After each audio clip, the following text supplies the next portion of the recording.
là vraiment la question de notre soumission, vassalité ou au contraire souveraineté dans le continent européen d'une part et de l'Europe entre deux continents pour l'instant, en attendant un troisième, le sous-continent indien, ou peut-être un quatrième, le Brésil, dans la décennie ou les 2 décennies qui viennent. C'est la question de la souveraineté numérique. Un ami américain me disait encore la semaine dernière, Twitter, c'est à peu près 75% de dénonciation, de hargne, de haine, de stigmatisation, etc.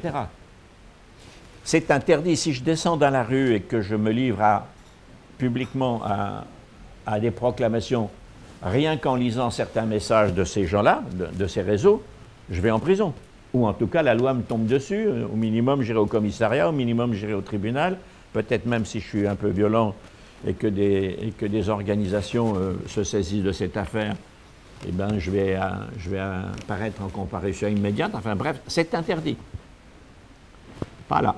Derrière ces principes moraux, il y a un énorme problème économique, et c'est la raison pour laquelle je parle de souveraineté européenne et notamment française, pour la raison très simple que si cette richesse existe, ou bien elle existe à notre profit, ou bien les grandes puissances qui veulent nous vassaliser et qui ne se privent pas de moyens pour le faire, qu'ils fussent amis ou supposés adversaires, nous ferons les poches et nous appauvrirons. Et c'est pour ça que ceci appelle un sursaut national et un sursaut continental. Le DMA permettrait probablement de jeter un pont avec la nouvelle administration américaine qui, si elle agit dans le sens que nous espérons tous, a déjà montré par le recrutement de ses conseillers qu'elle avait l'intention de réguler ce marché davantage qu'il ne l'a été, notamment en réactivant la loi antitrust, qui, comme vous le savez,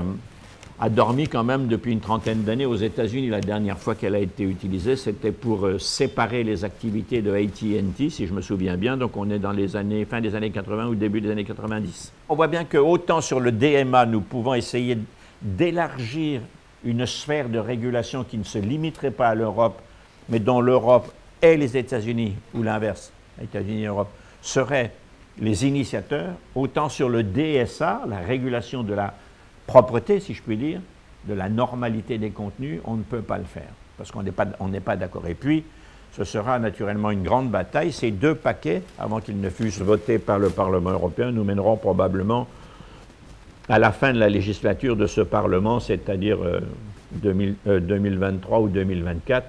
Vous voyez bien pourquoi je place ça au niveau de la souveraineté régalienne des Européens.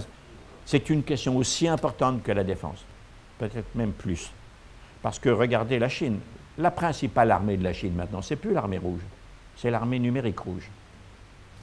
C'est ça qui impose la discipline, c'est ça qui appuie la diplomatie extérieure de son commerce, etc.